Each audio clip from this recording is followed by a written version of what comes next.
Fórmula Noticias Tabasco presenta La Entrevista.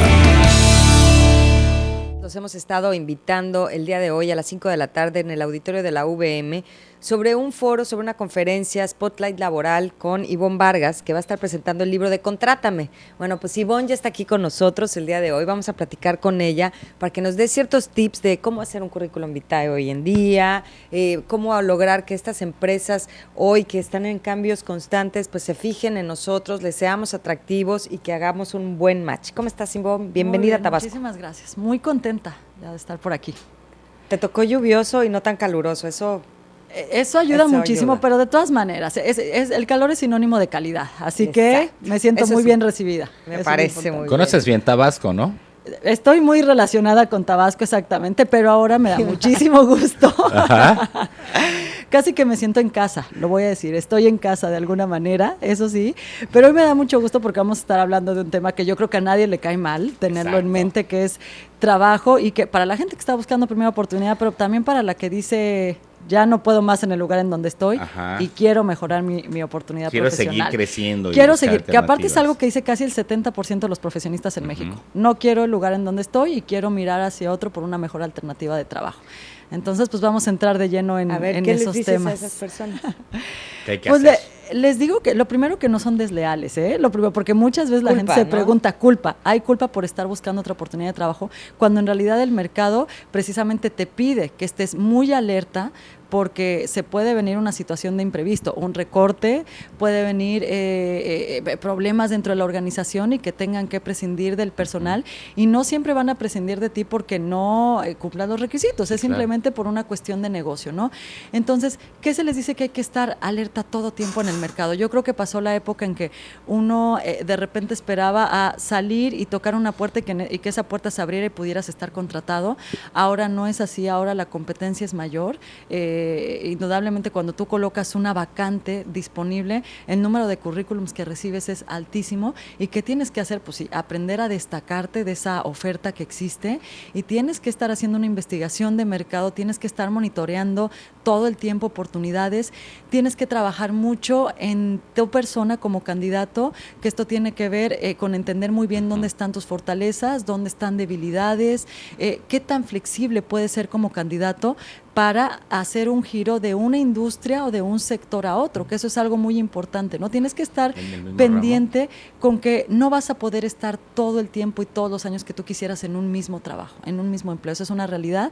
Se habla de que en México solamente 40 de cada 100 personas están trabajando en lo que estudiaron, aunque yo creo que esta cifra puede ser diferente, inclusive 30 de cada 100, y te tienes que estar cambiando todo el tiempo. Pero para ello tienes que estar haciendo un buen monitoreo de en qué tipo de industria puedo yo poner mis habilidades, mis destrezas profesionales y también personales, y qué me falta para entonces, si no lo tengo, reunirlo y poder llegar a una nueva oferta, ¿no? Ahora, en el entorno global y con lo que estamos viendo, con lo que está viviendo actualmente, Ivonne, ¿qué cosas adecuar? Porque digo, hay recortes, hay menos recursos, muchas empresas tienden a prescindir de su personal y no necesariamente del personal mejor preparado. ¿Qué es lo que hay que hacer para poder modificar todo en cuanto te presentes a buscar un trabajo? Mira, yo creo que algo es muy importante. Primero es romper con esta cuestión de que hay demasiados trabajos. La realidad es que cada vez va a haber menos. Sí, claro. Eso es algo que no va a cambiar. Estamos hablando de un universo, ya lo platicaba yo en otras ocasiones, 450,000 personas, solo universitarios, solo gente que va saliendo de la universidad que está buscando una oportunidad. Al ritmo que se generan los empleos en México queda claro que no va a haber oportunidad para todos, que en algunos casos tendrá que ser un proyecto de emprendimiento, en otros sí será hacer una carrera dentro de una organización, pero entonces cuando vemos estas cifras nos damos cuenta que tienes que estar muy consciente que la competencia es fuerte, tienes que estar tomando tú mismo la batuta de la búsqueda laboral, eso es algo muy importante, tienes que tomar las riendas de esa búsqueda. Y creo que lo principal es tener estrategia para acercarte al mercado de trabajo. todavía en la actualidad vemos estos ejemplos, estos escenarios donde la persona envía, por ejemplo, un currículum a 20 trabajos, a 30 trabajos, sin tener claro si su perfil va a llenar las características y realmente puedes quedar en ese lugar. ¿Qué pasa con eso? Tú empiezas a mandar currículums así a diestra y siniestra de alguna manera, y lo que te produce es que no obtengas la respuesta indicada, por ejemplo, pierdas más tiempo, así que hay que ir con una estrategia clara para buscar trabajo. Desde cómo lo buscas, cómo redactas un correo electrónico para hacerlo, cómo preparas el currículum. Esto es algo que lo ideal sería que en la escuela aprendiéramos a preparar currículums y aprendiéramos a hacer presentaciones de entre 5 y 7 minutos como candidato para saber vender adecuadamente tu perfil. Y es algo que no tenemos, ¿no? Quisiéramos también que lo ideal es que cuando sales al mercado hubiera una retroalimentación propicia del propio mercado que te dijera dónde está bien, dónde tenías que haber guardado silencio, dónde tenías que haber hablado de más, qué tipo de respuesta es la que esperamos. Y sin embargo no existe necesariamente esta retroalimentación al candidato. Hoy hay empresas que te hacen evaluaciones de todo, hasta sentimental, ¿no? Hasta cómo estás en ese Facebook, plano. Por ejemplo, revisan los perfiles de Facebook a ver que si no eres un psicópata. Sí, si no eres una adicta a las selfies, ¿no? Una exactamente. Y es algo que a veces descuidamos. La reputación en línea, que es algo que tenemos que construir, tenemos que estar trabajando nuestra reputación profesional en línea, porque si bien México no es un país donde todavía los empleadores hagan una contratación directa a través de las redes, sí están mirando tu perfil y sí están viendo, y no solo es el hecho de que no publiques una foto que te comprometa, algún comentario que hable mal, es cómo construyo mi reputación, cuánta información comparto del sector,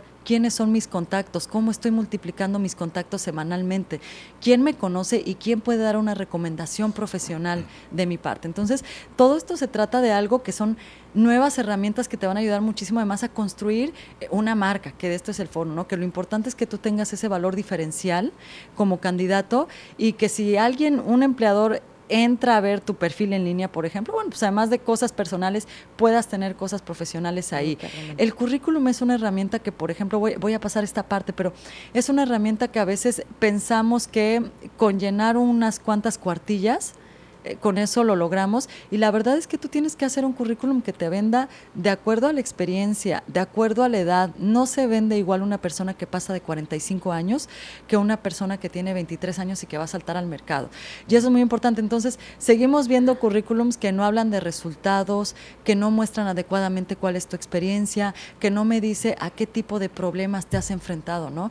El 35% de los empleados en el país dice, lo que yo veo no me cuadra. No puedo llenar una vacante porque no estoy encontrando algo que realmente llame mi interés. Y luego, lo que tú haces en un currículum tienes que ir a explicarlo o a venderlo adecuadamente en una entrevista. Entonces hay candidatos que hacen un muy buen currículum o un buen currículum y se caen en las entrevistas de trabajo. Hay temor, no cuidan la comunicación no verbal, no hay una buena empatía con el entrevistador. Entonces todo eso cuenta y es algo que no siempre tenemos el entrenamiento para llegar a hacerlo. Estoy pensando en los chavos, en los jóvenes, en los que están estudiando ahorita, que luego de repente hasta estudian cosas que no es lo que realmente los motiva, les llena el corazón, ¿no? Para poder echarle todas las ganas. ¿Qué les dices a estos jóvenes que están en la universidad, que están viendo un entorno económico muy complicado, muy difícil en cuanto al desempleo? Han crecido mucho las cifras del desempleo. ¿Qué les dices para no desanimarse, para que puedan encontrar ese contacto con esas empresas para poder encontrar un trabajo, motivándolos?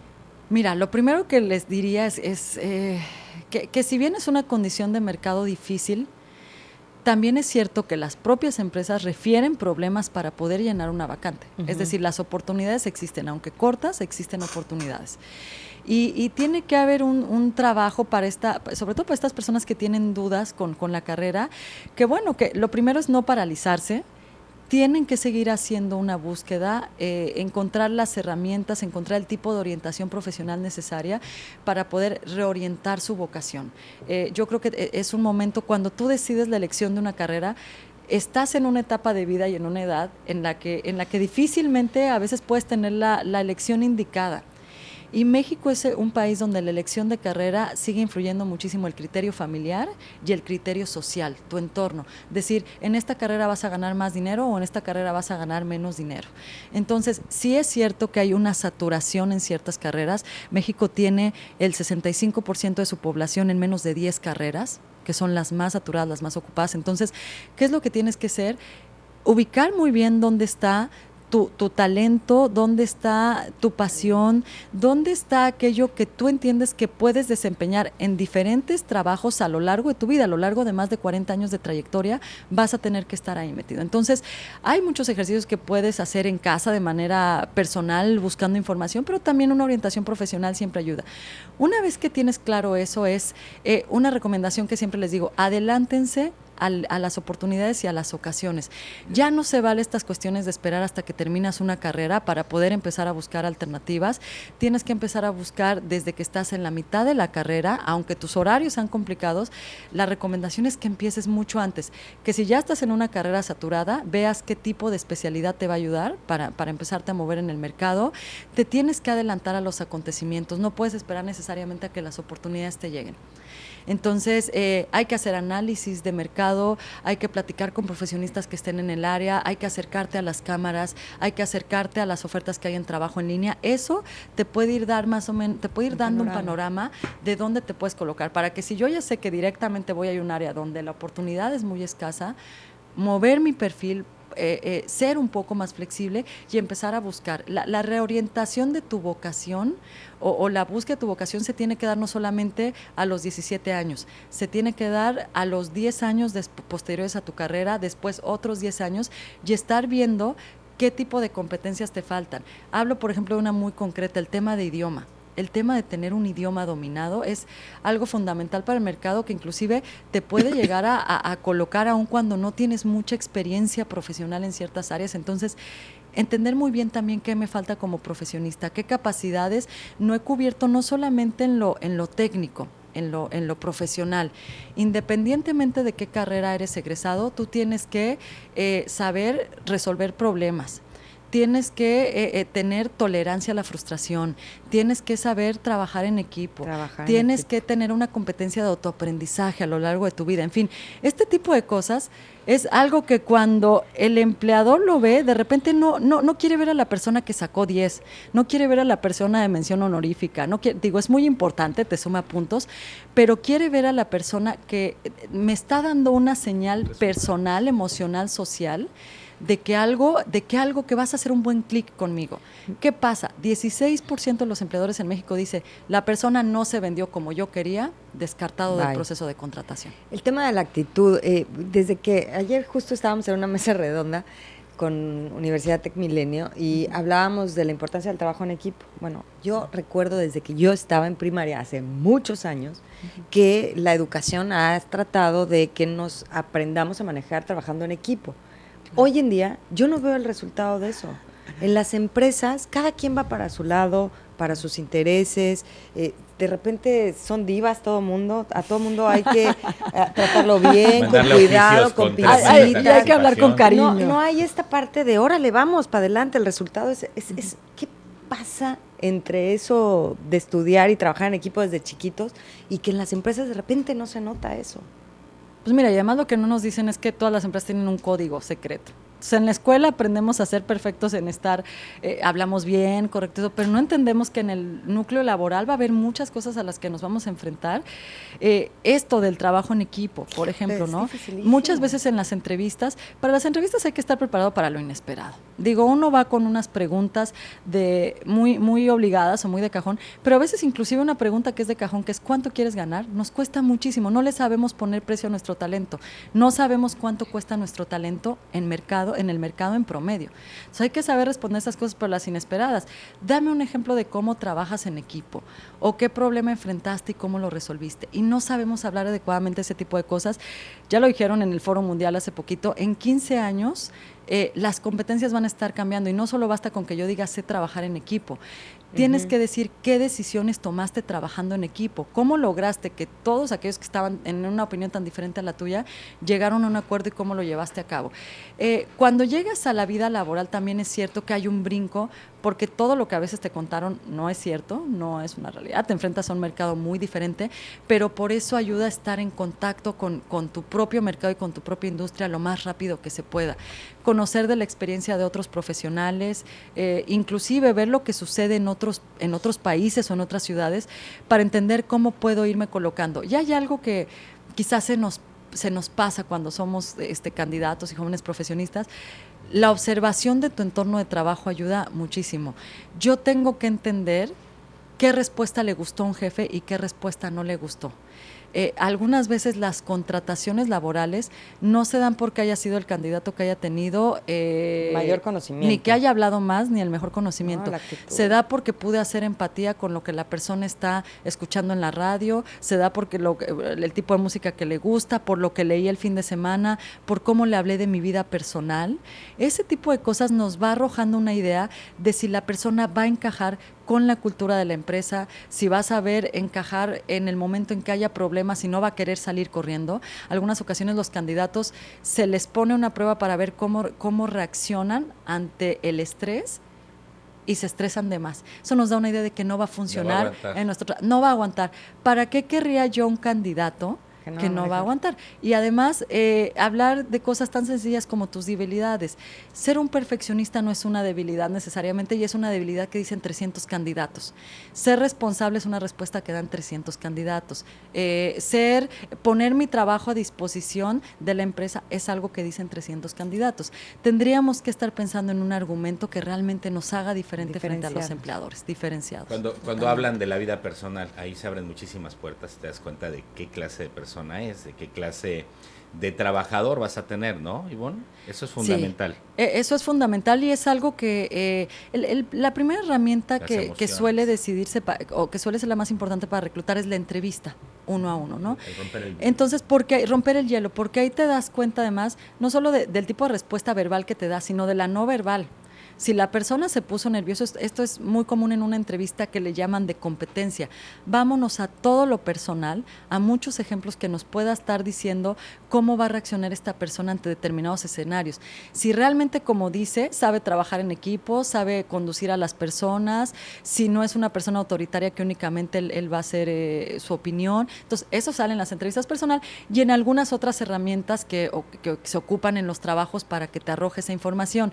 Pero entonces ahí por eso les decimos, estas cuestiones también, que es algo que sucede muy común en el país y bueno, en muchos países, las mentiras en las entrevistas y las mentiras en los currículums, esta cuestión de maquillar la información, de querernos adornar, diciendo que hablamos 120% inglés, cuidado con estas cosas, porque los reclutadores no solo tienen, la gente que caza talento no solo tiene la oportunidad de darse cuenta, el que va a ser tu jefe se da cuenta también de este tipo de cosas, y luego sí, bueno, y aparte la gente no sabe que muchas veces las propias empresas y los propios reclutadores tienen como su buró de crédito, vamos a llamarlo de esa manera, donde se va enviando a las personas que dicen, oye, mira, él vino a entrevista conmigo y mencionó esto y dijo esto, cuidado si tú lo vas a entrevistar ahora, porque es una persona que puede ir mintiendo de entrevista en entrevista. Entonces, se entiende que por un deseo de lucir como el más atractivo, puedes caer en este tipo de situaciones, pero la verdad lo recomendable es tratar de tener una entrevista lo más genuina que se pueda, ¿no?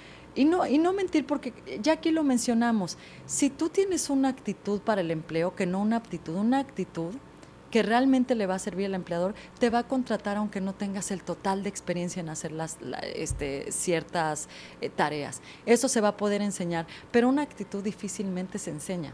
Una actitud tú la ves desde que la persona llega a la entrevista, se presenta, cómo juega sus cartas dentro de la entrevista, eso tú lo puedes ir midiendo. Tomamos en cuenta que una persona que recluta está viendo todo el día personas, entonces se entiende muy bien cuando te pusiste nervioso, te quedaste callado, no continuaste, ¿y qué pasó en ese proceso? Claro, hay candidatos que se vuelven expertos, es decir, que se vuelven, dominan el arte de la entrevista y saben qué decir, saben que si la persona ya movió una ceja, saben hacerlo.